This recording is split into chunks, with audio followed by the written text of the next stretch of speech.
es más alta, más preocupante todavía en educación media superior.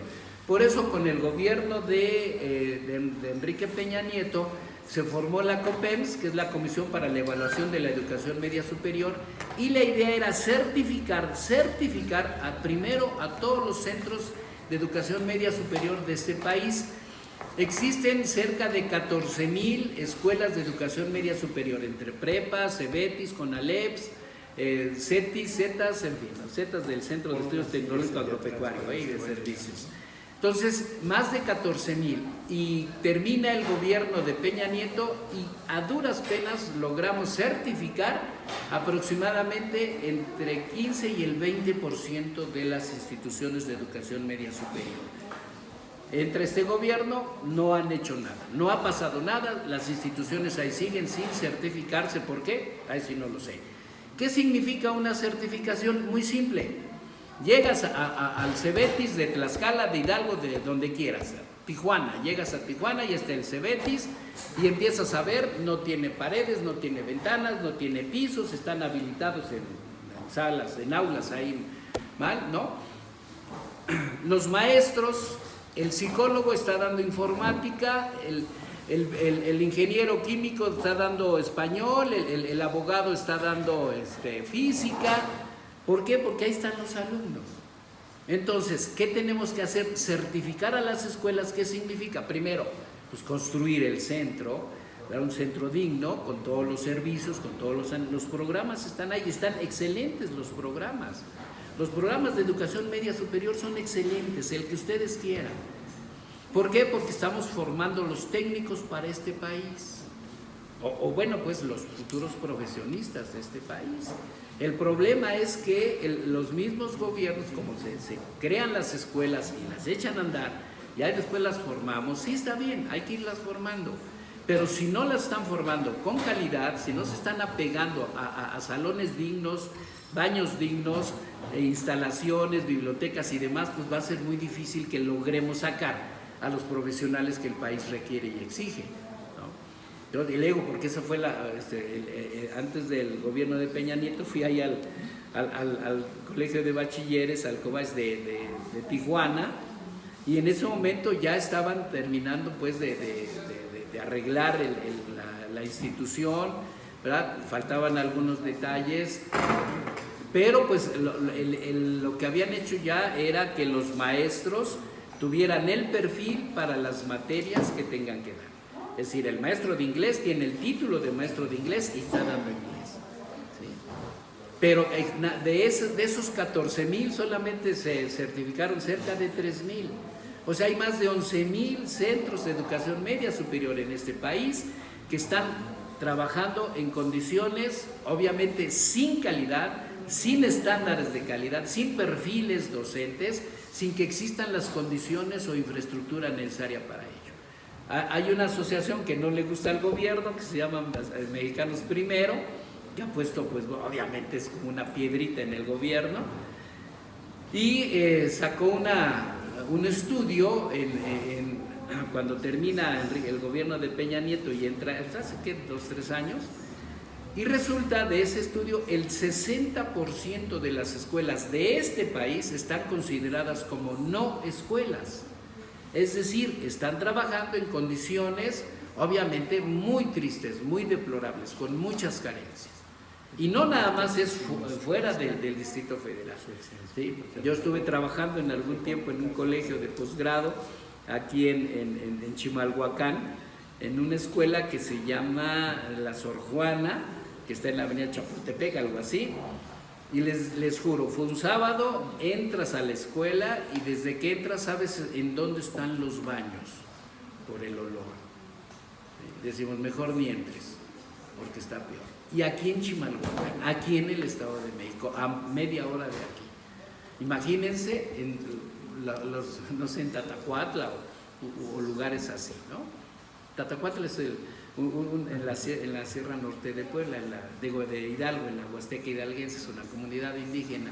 Entonces, las condiciones en las que estamos trabajando en escuelas están todavía muy deplorables. Hay muchas carencias. Realmente yo siempre, la verdad, sí he defendido el trabajo de los maestros muchos sentidos. Yo siempre he dicho, si no le pagas más al maestro, no le vas a poder exigir más al maestro.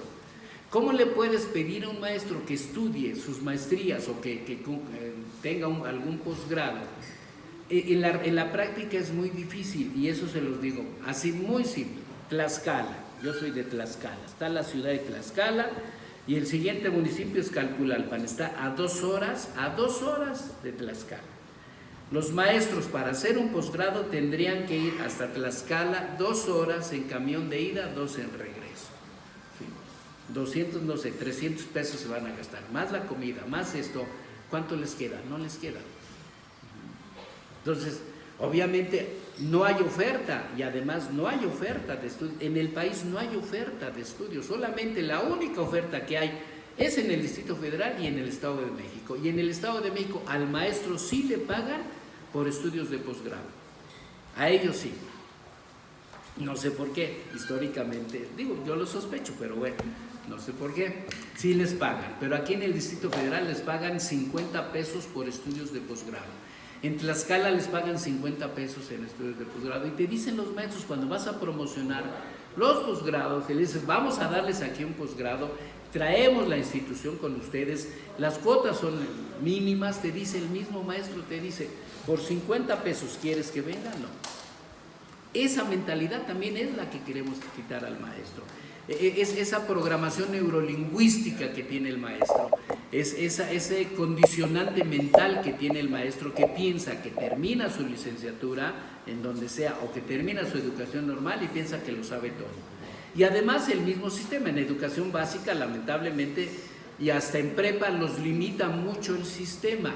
Es decir, el maestro no tiene libertad de dar cátedra, no tiene libertad de dar las clases. ¿Por qué? Porque está el supervisor encima, está el director encima, están los libros de texto en ese sentido.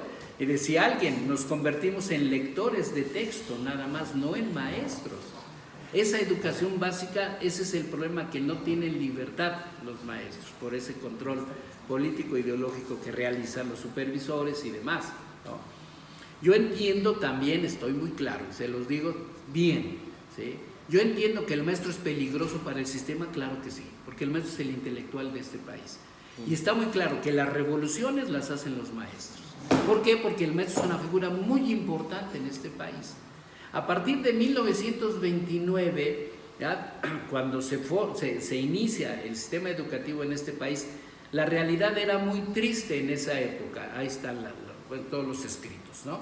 El 80% de los mexicanos vivían en situaciones de pobreza extrema y en la más profunda de las miserias y de las ignorancias.